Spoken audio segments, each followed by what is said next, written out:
Hi, my name is Arjun and welcome to Energize, the tech revolution. Today we have a very special guest amongst us. Stephan BECKER is the Chief Product Officer at Analytics, where he leads the product team, UX design, customer success, and software engineering teams. With over 8 years of experience in product management across various startups, Stephan has focused on clean tech and methane management SaaS products in recent years. He's passionate about uncovering the stories data tells and is pragmatic about the data quality required to achieve scalable insights. Welcome to the show, Stefan. Thank you. Looking forward to the chat. Likewise. So, Stefan, could you share a little bit about your professional journey of how you started off in fintech and moved into clean tech? What got you excited about clean tech?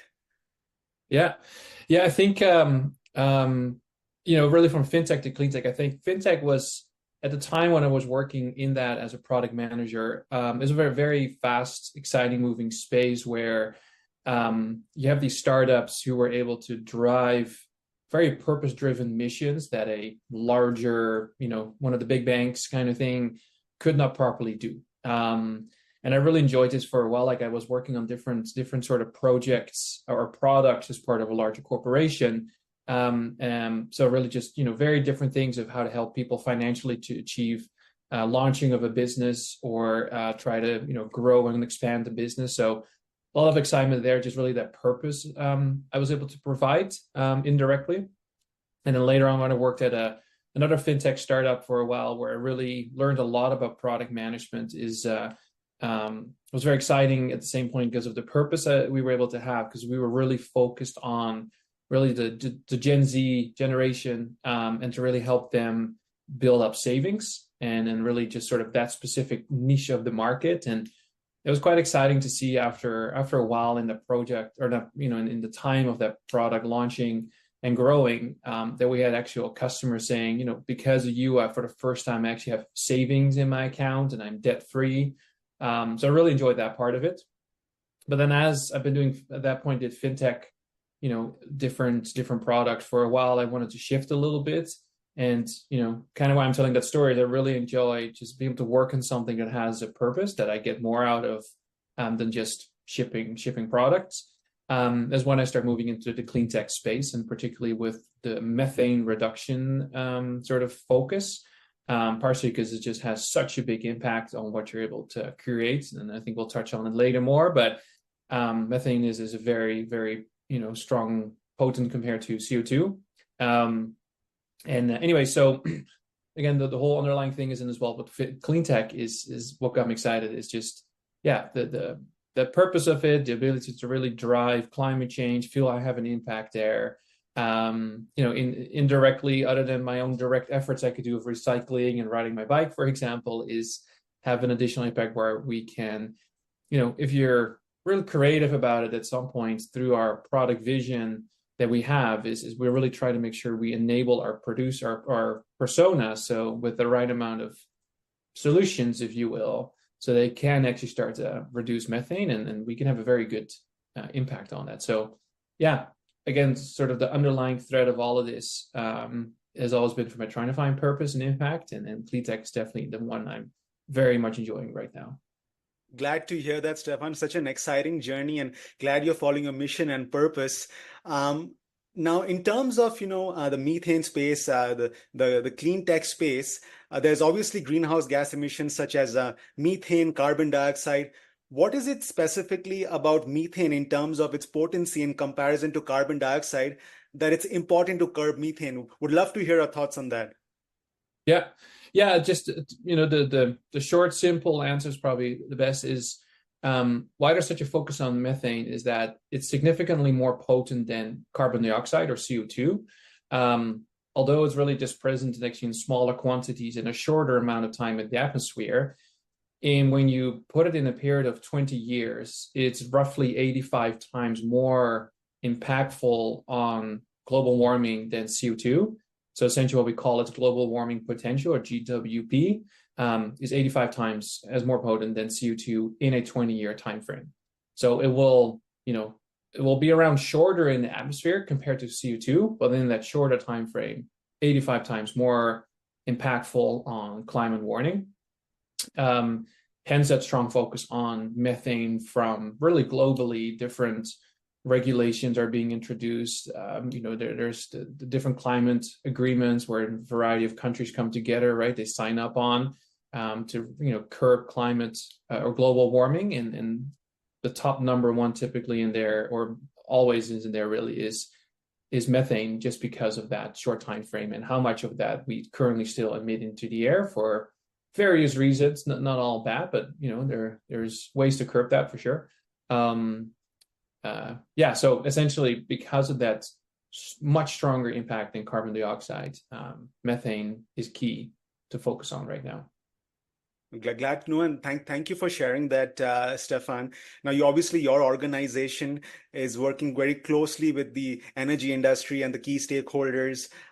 What are some of the industry challenges that you're seeing as far as your the energy industry is concerned? What are some of the target customers and target market? Would love to hear what are you seeing currently in the methane reduction space in North America? Yeah, so we're so obviously methane comes from a variety of industries, right? The big ones are agriculture, so your cows burping, not farting. Everyone I think always says farting. It's the cows burping. Variety other of landfills is a major one for sure.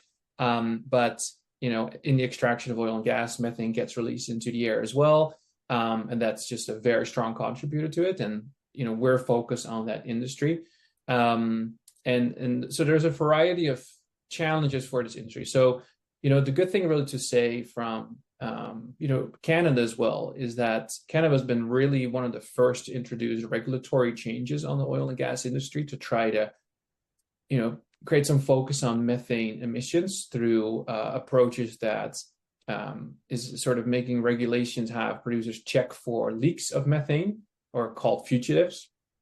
And with the sort of mandate, you got to find fugitives throughout your sites for a certain amount of times in a year, and then fix those within a certain time frame.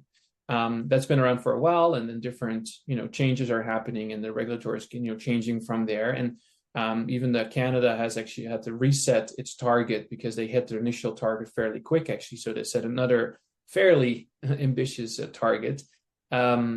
But so there's some good stuff happening in the USA as well, where there's a variety of regulatory changes as well being introduced.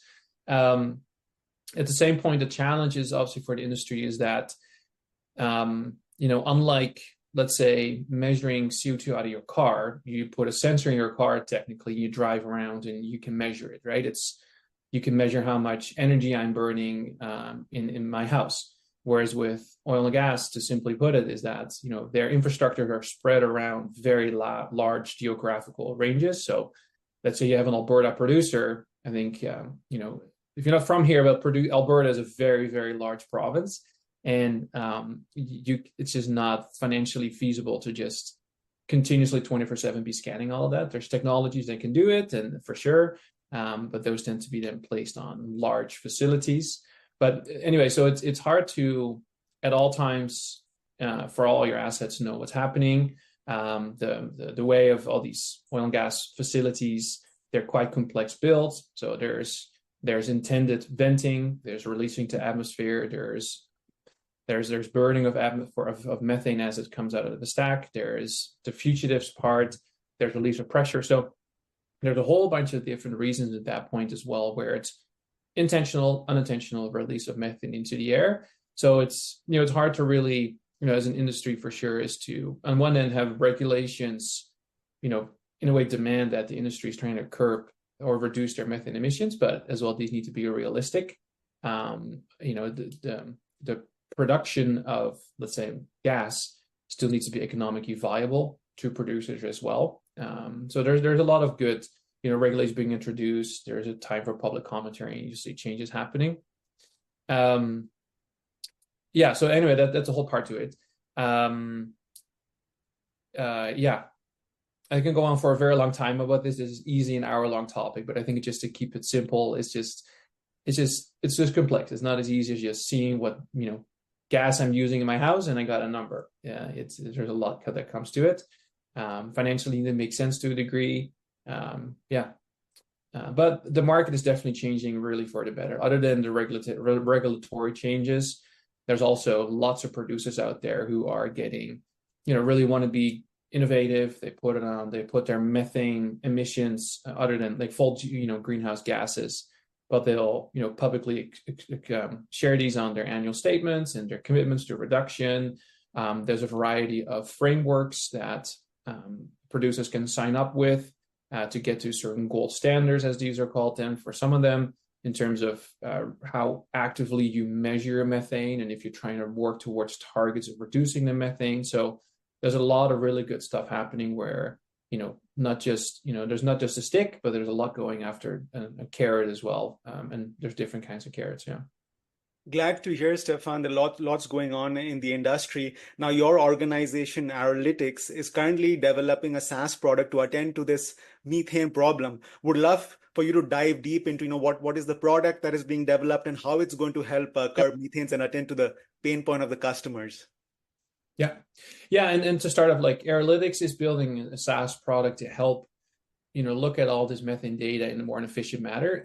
At the same point, we fully realize the complexity of it is all. So it's always supplemented through our team of advisors or emission analysts that really help look at the data and really support our customers through different means. So the SaaS product is really a tool where producers can access the data on their own, and then we try to surround them with strong expertise as well from our team to really help our target customers to achieve their reduction goals, essentially.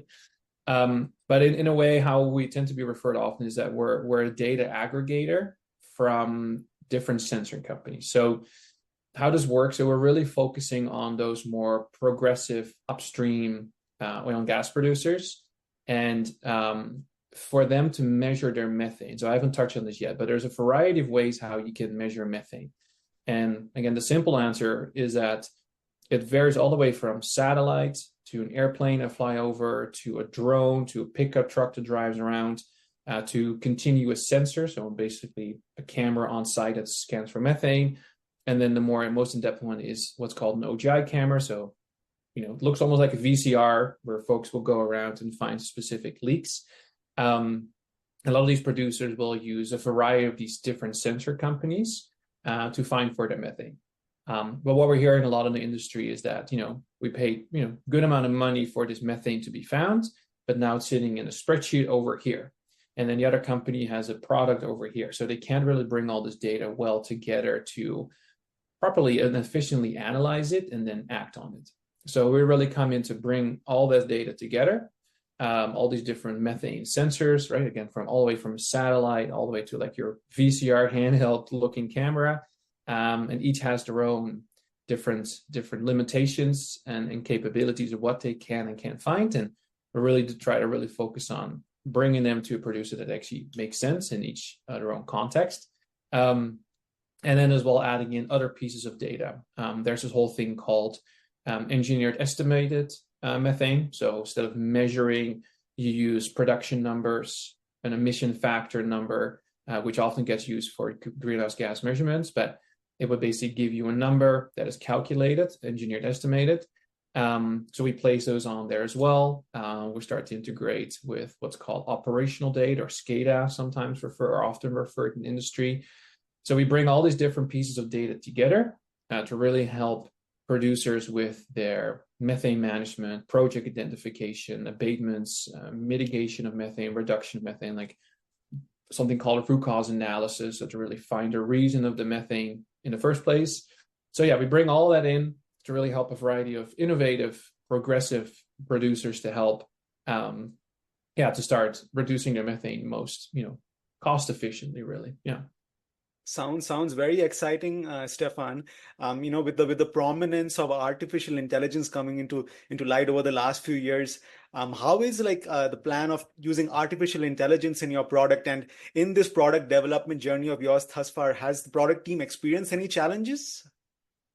Yeah, I would say we're just really starting with using artificial intelligence to look at predictive methane emissions. We're very excited to start this work right now. We're working with a couple key, what we call strategic partnership with a few producers who are very interested in this.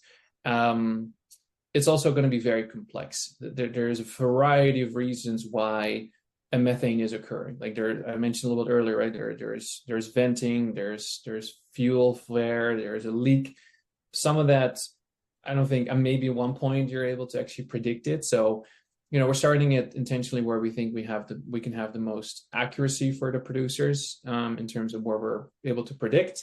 But yeah, the ideal dream would be is that we can, be able to tell perhaps an hour in advance, like you're likely going to vent over here, send someone out really quick, or manually, through our software that you can interact with scaling information to adjust some of the, let's call it pressure, make some changes to then prevent that actual pressure to be released into the air by venting. So yeah, we're really embarking on this journey right now, and yeah, going to be exciting, going to be complex. We want to make sure we do this well. That's the key part in it. Like the accuracy of it is going to be quite important, so that we're not, you're not unintentionally shutting certain things down or sending people somewhere to make a change when it actually wasn't going to be releasing methane, right? So that's yeah, a part of that. Well, wishing your team the very best in its AI journey. Now, in terms of, like we build these products so that customers can benefit, business can benefit. In terms of the customers who've used your product, what are some of the successes that they've seen, and what are the KPIs that they've used to measure success? Could you share some examples? Yeah, I think overall what we're definitely seeing is a very strong focus on, originally our really big focus of the company was around fugitives, right? So those leak I mentioned before. So the main thing we've been able to successfully see happen is that helping producers to, get quicker after biggest fugitives or leaks first, and start fixing those fugitives at first. By that, you're just reducing the exposure time of them, right? How long they're venting from that leak or leaking methane from that fugitive to get that shorter. So that sort of time to repair, as we were calling it, we've seen that had a very strong impact. And what we're really starting to see now is that producers are using our software, and our advisory team are able to very efficiently pick the right abatement projects of the sites that are what we tend to call your repeat emitters or your largest emitters. We tend to focus on what we know are your very large facilities, right, where there's a lot going on. But there's a lot of little, let's call it well pads around a basin as well that you might not take a look into.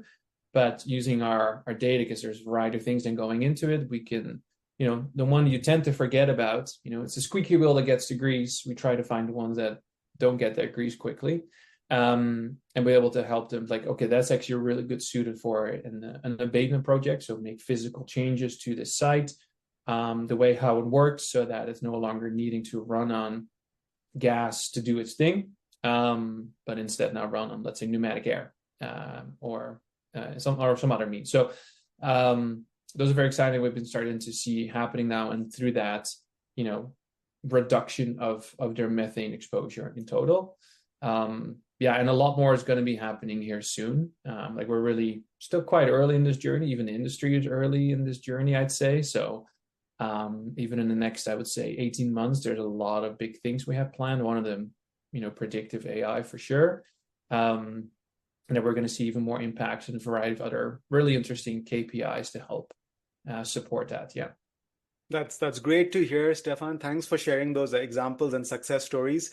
Now, every tech company has current goals and future roadmaps where they want to head in terms of the company vision.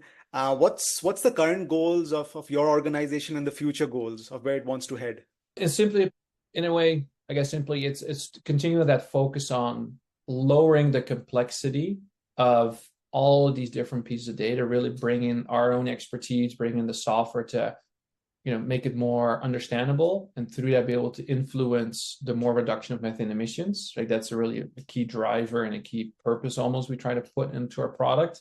Obviously we're a startup, right? So we're just starting to scale. We're getting a lot of really exciting new customers on board, but one day, hopefully we have a very large portion of market, a lot of producers, and then it's just a big scalar in that terms of how much impact we can have, how more we can automate for the producers.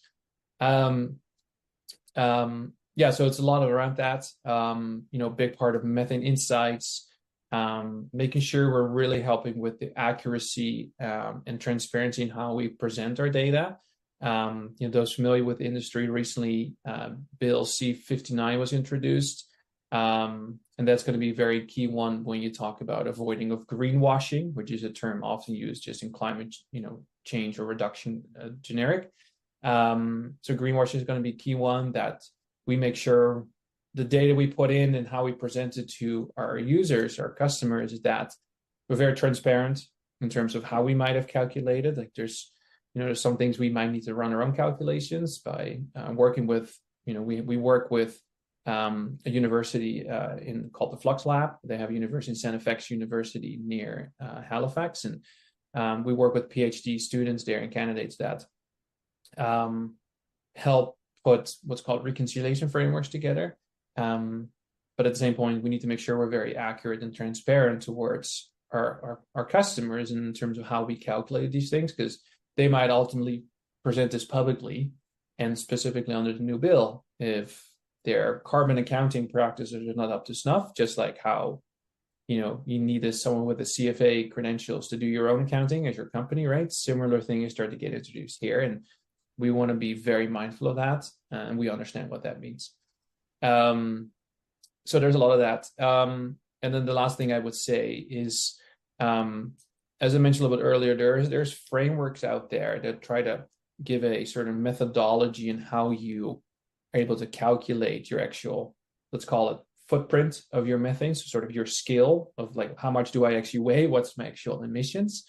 So we're really putting a big emphasis in there as well, so producers can, with some good support, and take away a lot of the ambiguity perhaps around that, to make sure you build that skill as well, because it's hard to start to try to lose weight if you don't first are able to weigh yourself and actually see your progress.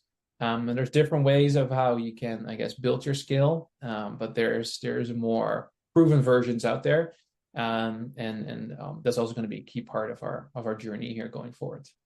That's great to hear, Stefan. Thanks for sharing that.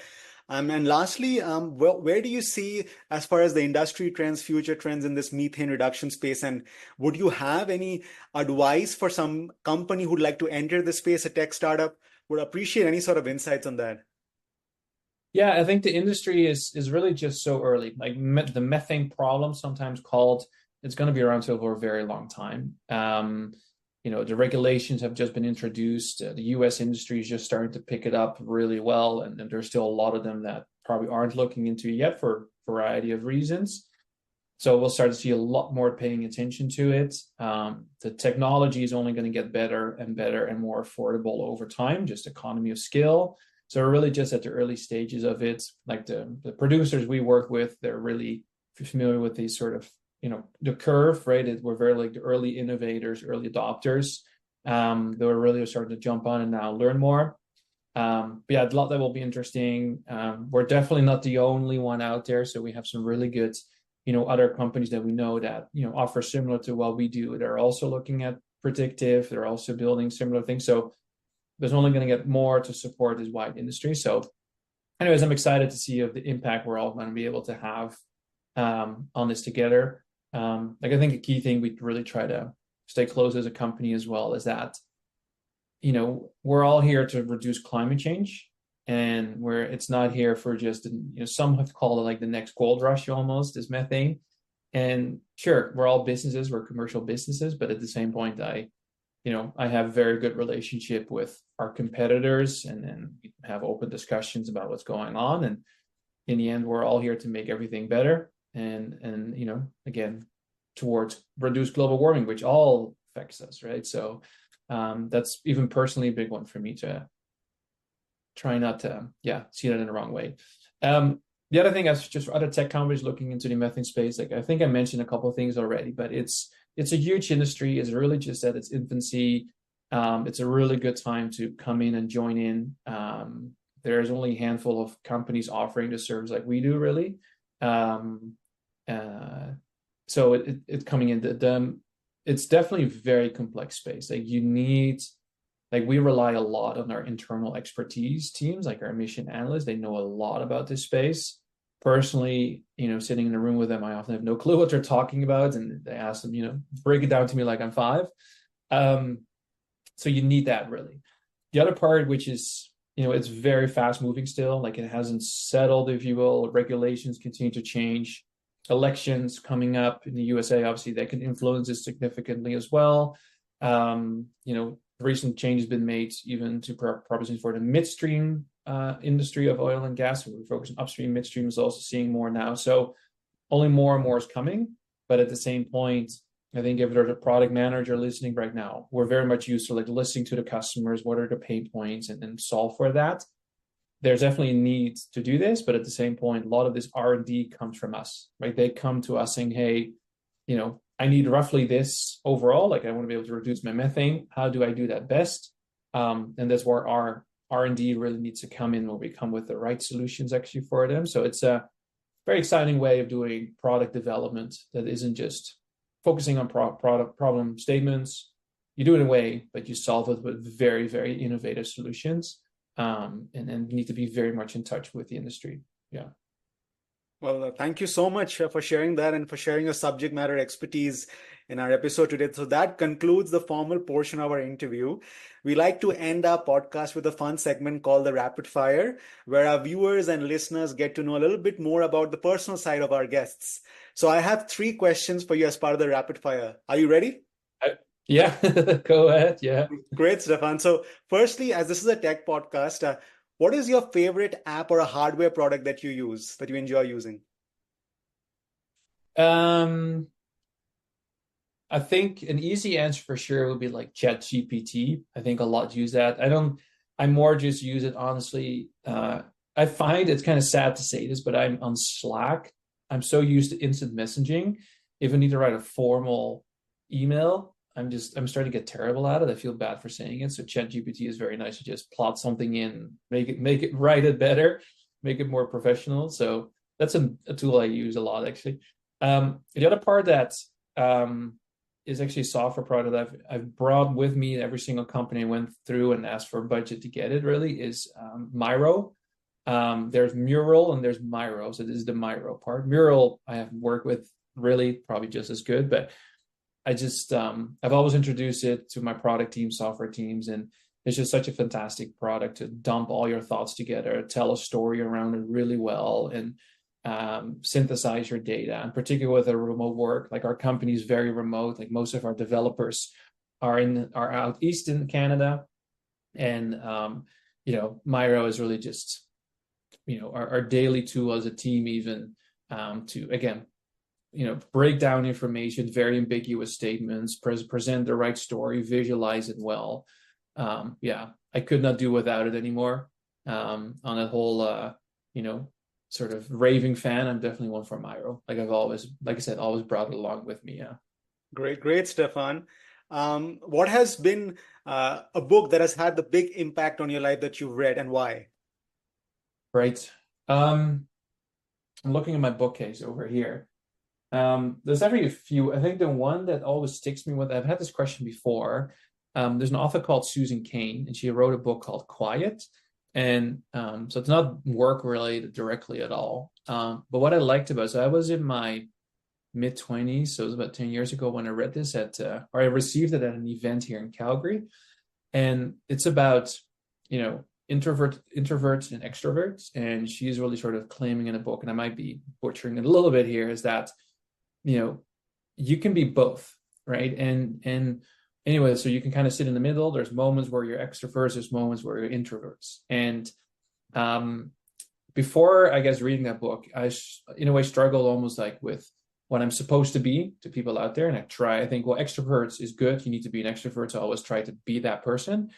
And I struggled with that. I'm like, I think someone even once told me, like, yeah, I can just tell you're kind of trying to blend in, fake it a little bit. And I'm like, yeah, I try to be that extrovert because that's what I thought people like. But just reading that book, it's like, it's okay to be introverted sometimes because other days you're extrovert. And it resonated so much with me. And that was absolutely true in my case. Like, I can enjoy going to events and I have no problems stepping on the stage, but I can really enjoy working from home at times and just sit in my corner in my own office and working, and I'll have to talk to a single person really and just be very quiet.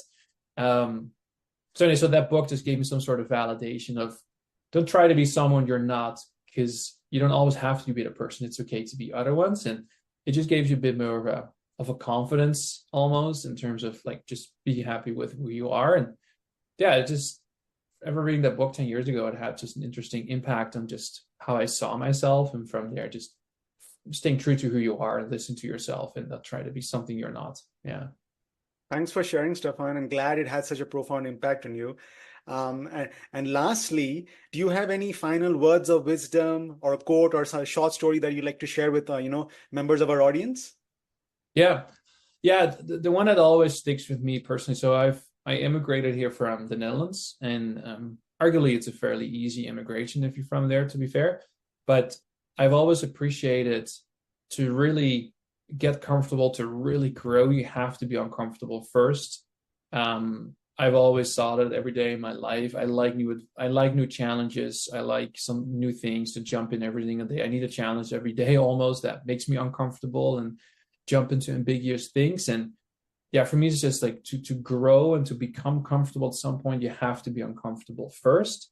And it's hard to be in that space, but at every time you come out of that a stronger, maybe not ideally a better person, I'd say, but that's one I always try to push for. I find unintentionally, I see that I'm hiring even for that.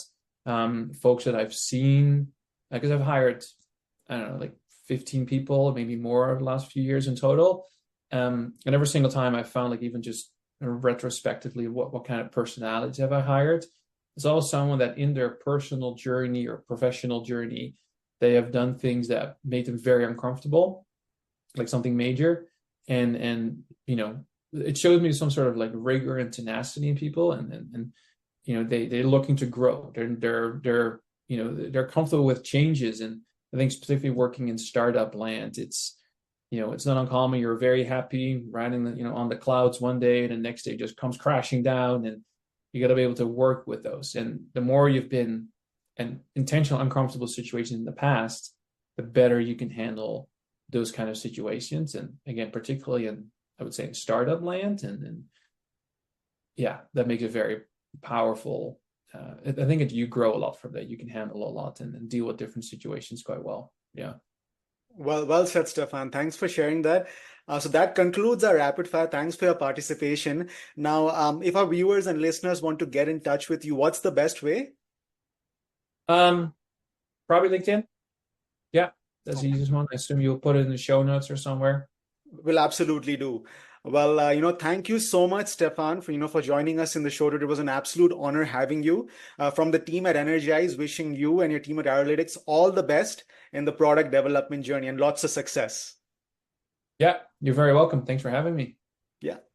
So there you have it, ladies and gentlemen, today's episode. And remember, you're one product away from transformation. I'm Arjun Chaudhary.